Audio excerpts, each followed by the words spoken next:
This is an AI. No, not the one that you're afraid of. Not the one that's threatening to take your job. This one is stupid. It's dumb. But how did we go from this all the way to this in a span of 3 years? Well, there are about a series of 10 techniques used to make LLM smarter in the last 3 years. Turns out, those same techniques can also apply to us humans. That's right. Because you have something that functions like a neural network in your brain, these same techniques can make you smarter too. 100 billion neurons, 100 trillion synaptic connections, and these LLM architectures that we see around us were all originally inspired by how biological neurons work. So it's not just some random loose metaphor. The techniques seem to transfer because the underlying architecture of LLMs is inspired by neurons. But to teach you all of this, I need a subject, and I have just the right one. This is a monkey, and he's pretty dim, stupid. So let's just call him Mr. Dimwas. But see, Mr. Dimwas is a unique monkey because he displays some signs of intelligence. He's smarter than other monkeys, but still very stupid compared to human beings. But that's okay. We checked inside, and the monkey's brain has the base architecture to perform our techniques. And the method we're going to use, it's the exact same method that turned AI from a toy into a revolution. You see, everybody wants to be smarter. Read more books, take more courses, listen to more podcasts, and look, all of that helps. But nobody actually has a framework for intelligence. Nobody has a step-by-step system that says, here's how you go from confused to competent to genius. Until today. Over the last decade, AI researchers accidentally discovered something incredible. They mapped out the stages of how intelligence actually develops. 10 stages. And when you look at them, you realize this is not just a way that AIs get smarter. This is how we as humans can get smarter too. And today it's my job to teach all of them to you. The best part, you can use these exact same stages on yourself. So let's take this monkey from zero to hero.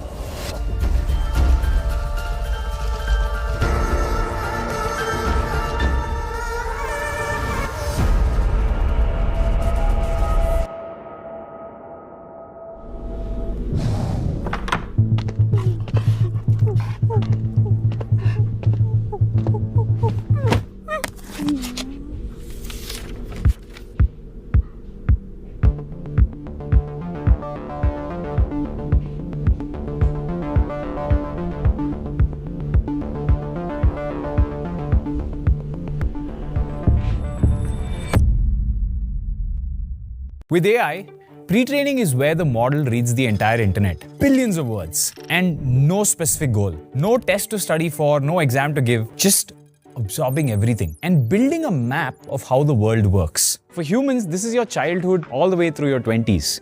It's reading widely, having diverse experiences, traveling if needed, talking to people who are nothing like you. The goal is not to become an expert in any one thing. It's to build a rich, wide foundation so that later you can make connections no one else can see. It's actually how the school system was designed. All those 10 years of school that you go to, you're learning a little bit of everything, right? You just need plain, raw information. Now, people think rote learning and just reading and vomiting out information isn't useful, but it's actually a very good first step.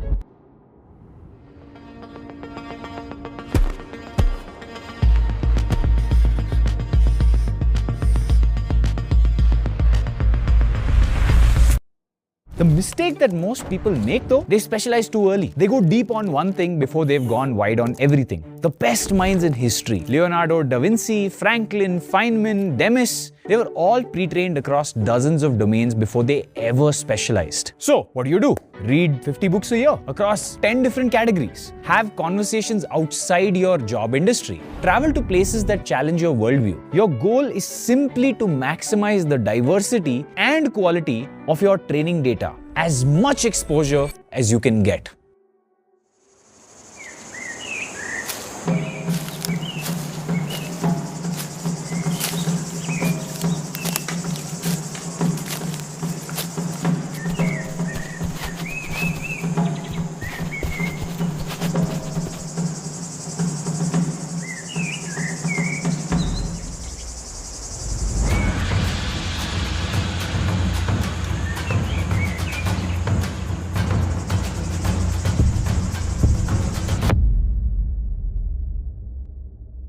But Mr. Dimwas is still stupid.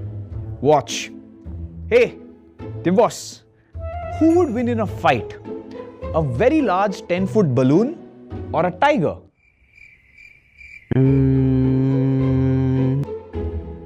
Balloon big, so balloon win. Sorry, Mr. Dimwas, you're wrong. You need to think, and I'm going to teach you. Now, as you all know, after pre-training, AIs were still pretty dumb. Stage 2 is where AI went from impressive to terrifying. Researchers taught models to think step by step, chain of thought, break the problem down, evaluate the trade-offs, check your own logic. For humans, this is the difference between knowing facts and having judgment. In step 1, we got to know a lot of facts, but we didn't really make connections. We have no judgment. It's the process of thinking about what you know. It's about first principles reasoning. It's about looking at the other side and saying, well, if I were to be on the other side, how would I think about this problem? Steel manning is one good example. It's the ability to see the other side before you argue your own. It's a debating technique actually. It constructs the strongest possible version of an opponent's argument before you start arguing against it. Most people never develop this muscle. They react instead of reason. You'll see this all over Twitter and Reddit as people are just reacting to news. They go with their gut when their gut hasn't been calibrated. The first thing you can do for your intelligence, as we spoke about, is to maximize your exposure to this training data. But the second thing you can do is to build a reasoning practice. So how do you do it? Do weekly postmortems. Journal your decisions. What did I decide? What happened? What would I do differently?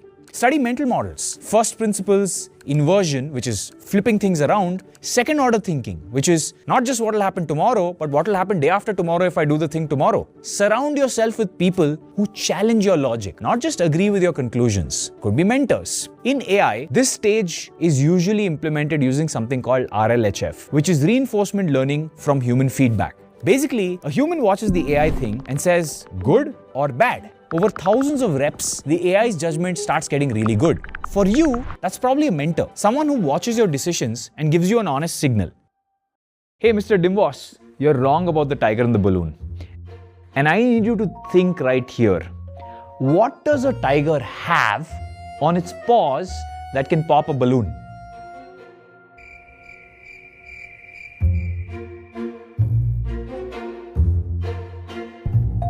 Claws. Exactly. So who will win in a fight between a 10-foot balloon and a tiger? Tiger win. Bingo.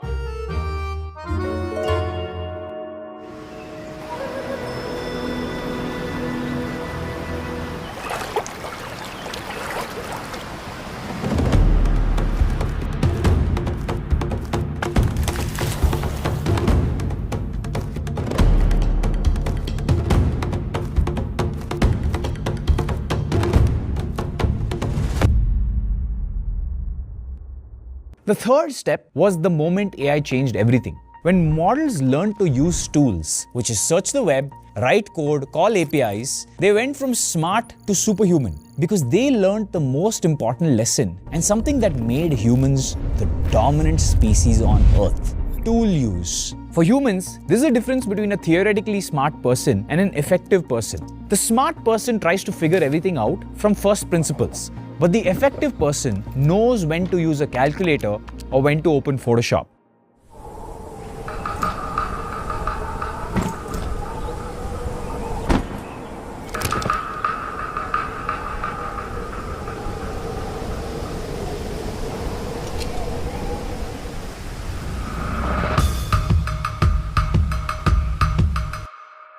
For you, that means building your tool set, stuff you can use. For example, I can use Photoshop. I learned it when I was very young. I can write code. I went to college for it. I can use LinkedIn to hire, which is a much easier skill, but still something you need to get used to. I can use a calculator to do mathematics, which you can do as well. Tool use works via projects. So we go to Dimwas and we ask him to do end-to-end projects focused on a single tool at a time. And then once he's comfortable with a single tool, then we ask him to combine tools. We ask him to use multiple tools. And then he needs to know when to use which tool for what task.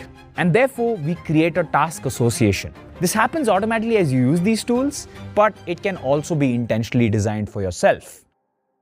And speaking of tool use, I want to take a moment to talk about today's sponsor and one of the most reliable VPN tools out there, CyberGhost VPN. You see, one of the biggest internet myths is that incognito mode is safe. Spoiler alert, it's not. All that incognito mode does is delete your local browsing history and cookies once you close a tab. That's it. Your internet provider, your office IT team, even your home Wi-Fi router can still see every single website you visit. And that's where CyberGhost VPN comes in. The moment you turn it on, it encrypts your internet connection and hides your IP address, so your online activity becomes much more private. It's especially useful when you're connected to public Wi-Fi in places like hotels, airports, or coffee shops. Plus, it's incredibly easy to use. Just open the app, choose one of their 100+ server locations, and connect with a single click. Not to mention, it also unlocks geo-restricted content from more than 40 streaming platforms, including Netflix, Prime Video, and Disney+. CyberGhost is already trusted by over 38 million users worldwide, works on all major devices. With just one subscription, it protects up to 7 devices at the same time. The best part, if you use my link in the description, you can get 84% off, 4 months free, and a 45-day money-back guarantee. So why not give it a shot? Now, let's get back to the video.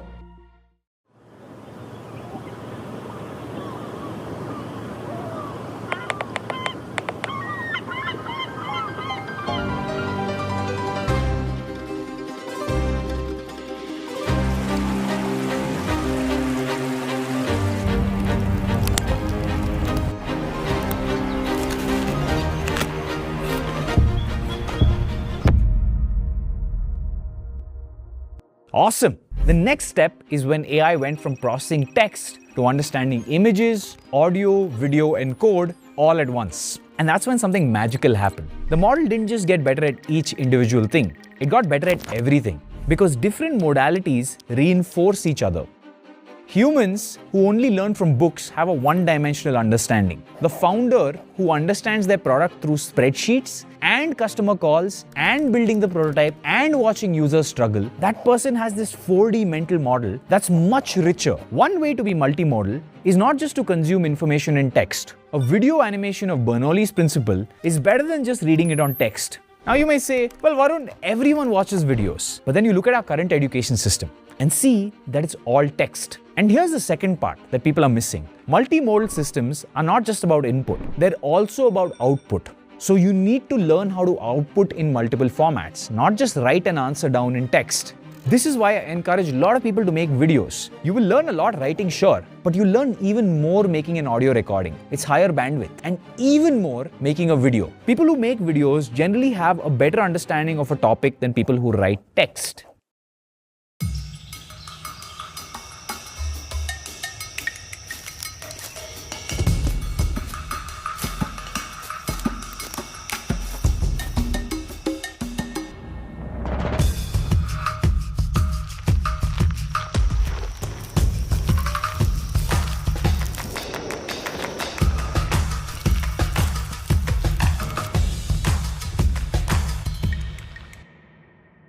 Now, how do you apply it? Don't just read about a thing, do them, feel them, build them, watch videos on them, watch podcasts on them, immerse yourself in that world. Learn through conversation, observation, but also creation and experience in as many formats as you can. You also start outputting in multiple formats. Be a creator just to learn or reinforce something in your brain. That class topper who goes and teaches everybody else, the process of him teaching everybody else has reinforced the concept in their brain.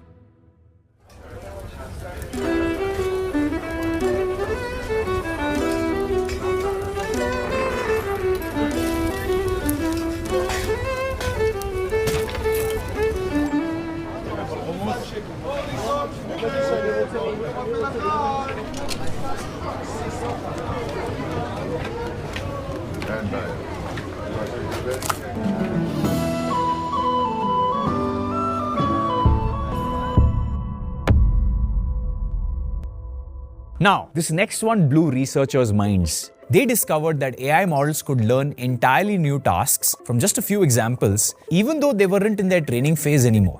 No retraining needed. show it 3 examples of a pattern, and it suddenly was able to extrapolate to 100. For humans, this is coachability and something called situational intelligence. Let's say I put you in an unfamiliar room, a new industry, a foreign culture, a high-stakes negotiation, and quickly you need to read the cues in the room to adapt your behavior. For example, in Dune, there's this famous scene of one of the Fremen coming in and spitting, and everyone gets offended, and then suddenly someone tells them, hey, you shouldn't be getting offended, because in the Fremen culture, this is a good sign. So the ability to go into a new room and pick up new culture is very difficult. Some people need months of training for every new room or every new context. The best people pick up patterns from a single conversation. What I pride myself on is picking up new things very quickly. Skills or rooms or even a way of speaking in a particular culture.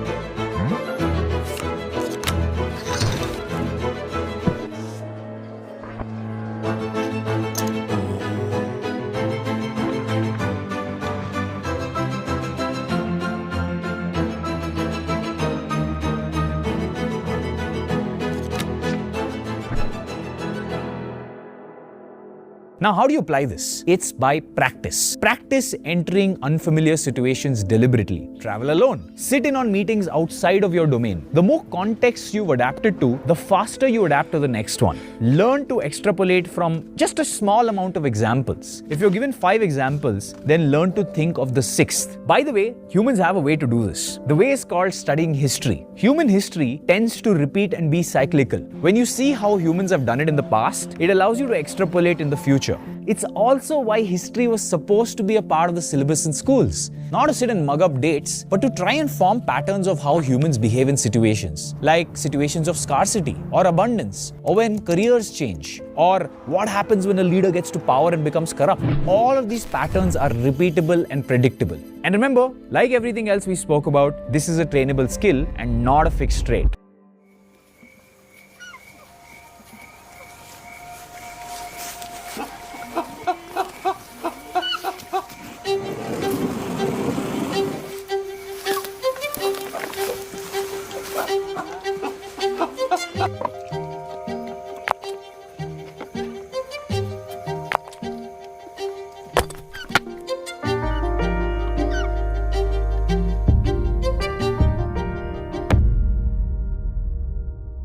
Now, here comes the cool part. In AI, distillation is when a large, powerful model teaches a smaller model. The student doesn't need to learn everything the teacher learned, just the essential patterns. Just a compressed amount, like a zip file. And as you all can imagine, this is a great space-saving technique in your brain. How much will you remember? Will you sit and remember every definition that was ever taught to you since first standard? No. Why not remember just the important parts and patterns? By teaching others, like we mentioned, you can compress and solidify all the important patterns you need. Today, I write worse code than I wrote for the last 10 years of my life because I've done it less over the last few months. But I remember the important parts. This saves space in my brain to focus on more tasks. It's how I, as an entrepreneur, am able to do 3, 4, 5 things at once because I'm running distilled versions of all these models in my brain. Not as good as the best in any specific field, but a compressed version of all the important patterns. Look, since I'm going to be hiring people anyway, I can hire the larger models while knowing enough to make good decisions running that distilled model in my brain. Now, in my opinion, this is the most underrated stage because intelligence that can't be shared can't be scaled. The best leaders, the best teachers, the best parents, they don't just sit and accumulate knowledge. They make it transferable, and they don't do it by saying everything they've read in a textbook out to another person. They compress years of experiences into principles. Remember when we were young and we had those stories and we had a moral of the story? That is exactly this. Instead of telling someone the entire story, can we just transfer a simple 1 or 2 line moral over to the next person, and that has compressed wisdom in it. Now, how do you do this? The answer is summarize. Teach someone what took you years to learn, but make it learnable in a week. Try to look at everything you know and pull out just the important points. With enough practice, you'll be able to compress parts of what you know into much smaller parts that you can nicely compartmentalize with everything else.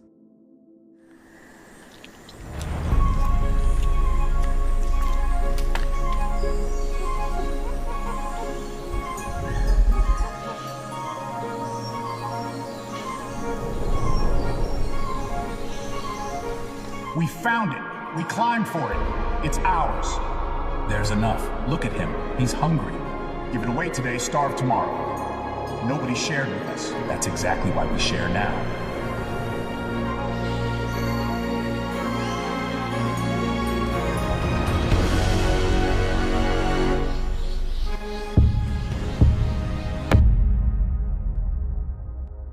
This is where AI development got philosophical.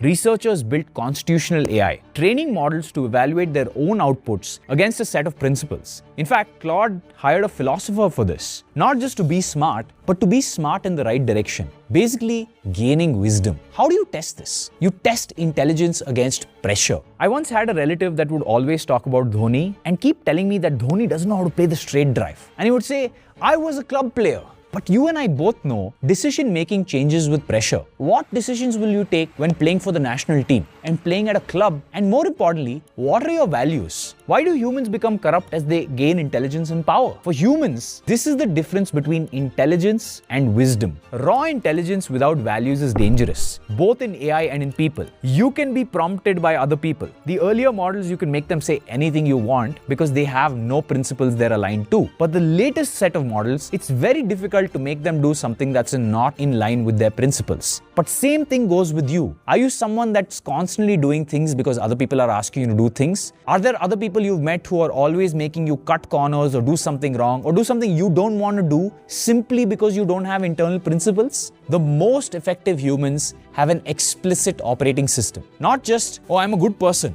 but a defined set of principles that they check under pressure. And the way to do this is simple. Write your personal constitution, not vague values like be honest. It's very easy to be honest in 99% of cases, but can you be honest when you're under pressure? The better way to write this is, when I'm unsure, I choose transparency over comfort. When I'm angry, I wait 24 hours before responding. When I'm successful, I credit the team. Stuff like that. Review it monthly and then pressure test it against your actual decisions. Pointless writing something and then going do something else in real life. So pressure test your values against what you actually did.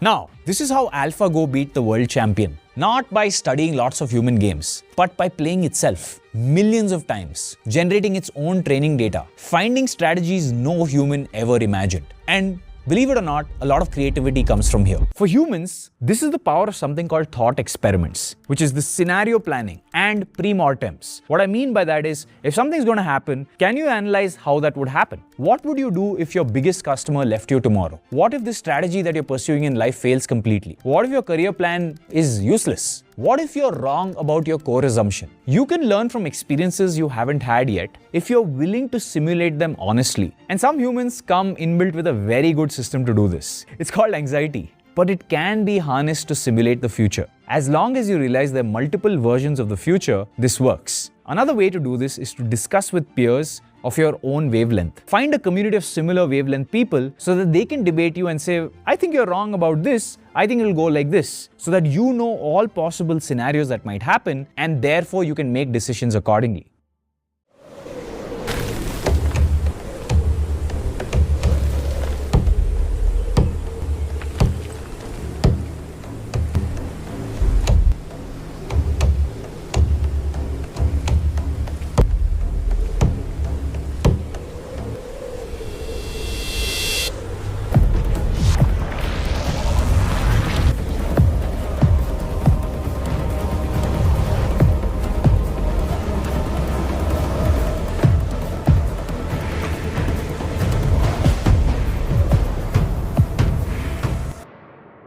One way to do this is to run pre-mortems before every major decision. Red team your own strategy. Find the flaws in what you are saying. Find communities that can red team you. Find people who can say, hey, actually you're wrong about this, Varun, because ABCD. And journal both sides of every important argument.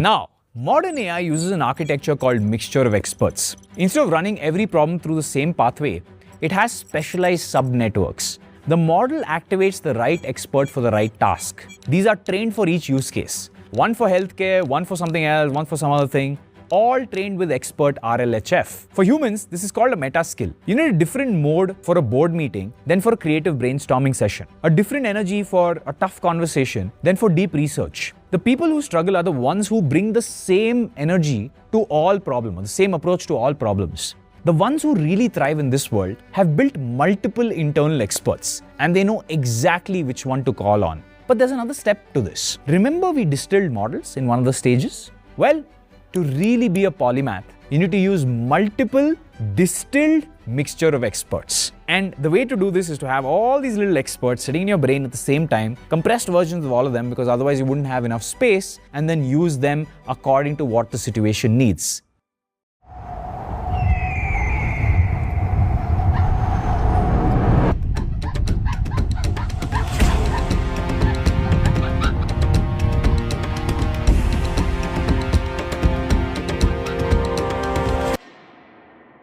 Audit your modes. Really write down what kind of mode you bring to what meeting or what kind of session.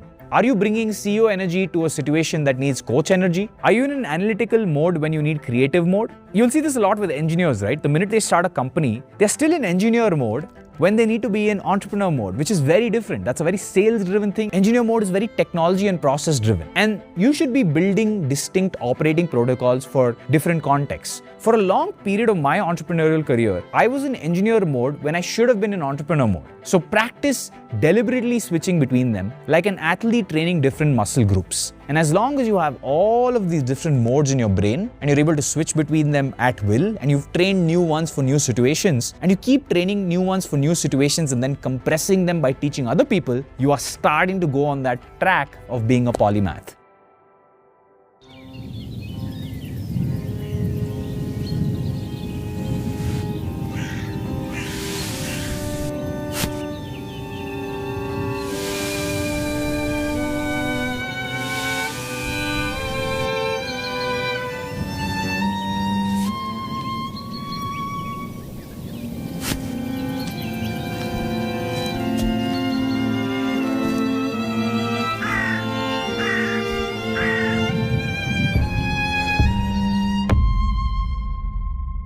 Now, let's talk about something LLMs don't do well and the best researchers haven't cracked yet, but is the next best step. It's called continual learning. This is the ability to update your weights with new information in real time and keep training with the world. The main problem LLMs have right now with continual learning is something called catastrophic forgetting, which means when training them in real time on new things, they tend to forget old things. They can't unlearn just the right amount. That's why OpenAI, Anthropic, Google all have to retrain from scratch with every new model version rather than just updating the existing one. It's expensive, it's slow, but it's the only reliable approach right now. The human parallel is more interesting. Humans really don't have something like catastrophic forgetting in the same way. You don't forget how to ride a bike because you learned how to drive a car. Our brains have complementary learning systems. For example, we have the hippocampus for new memories, we have the neocortex for consolidated knowledge that all handle this naturally. Where humans do struggle with continual learning is different. It's more social in nature. For example, we have something called identity attachment. I'm a finance person prevents you from genuinely learning to think in another way. Let's say you're a finance person, but finance is not doing very well, and you decide to be something else, but a lot of people can't shed their own identity. We see it with engineers, software engineers right now. The next is something called sunk cost reasoning. You invested 10 years in a worldview, so you resist updating it. The third one is called pruning failure. You hold on to an outdated mental model that actively interferes with new ones. Like someone who learned marketing in 2005, and even though they're still in marketing, they can't adapt to social-first marketing. But mainly, it's the failure to change who you are with changing times. To really adapt, to be a continuous learning machine. Remember the words of Charles Darwin, survival of the fittest, survival of the most adaptable. To rewrite yourself entirely if this need comes. To unlearn old things and relearn new ones. This problem is actually the reason why a lot of young people have an advantage over older people. Once an old person learns to do something in a certain way, it's very hard to unlearn it and relearn a new way. Whereas a young person, because they haven't even learned these things, the first time they learn it in that new way entirely. But when that young person becomes old, they get into the same problem. But I've met plenty of older people now in life, very successful people, who have learned to unlearn new patterns and relearn new ones. They're always thinking, what am I wrong about? What is something I'm used to doing for the last 5-10 years, but now has changed? These people are fantastic, and they are the ones that exemplify this idea of continual learning. In a nutshell, learn to change. So this is what is beautiful about this. The AI researchers didn't invent these stages. They discovered them. They just reverse engineered what the most effective human minds have always done and implemented them a tad bit inefficiently. What that means is that you can audit yourself right now. Which of these 10 stages are you strong in? Which ones are the bottlenecks? Because I promise you, the gap between where you are and where you want to be is sitting in one of these stages. The method is in front of you. The only real question is, when do you start? Please like and subscribe.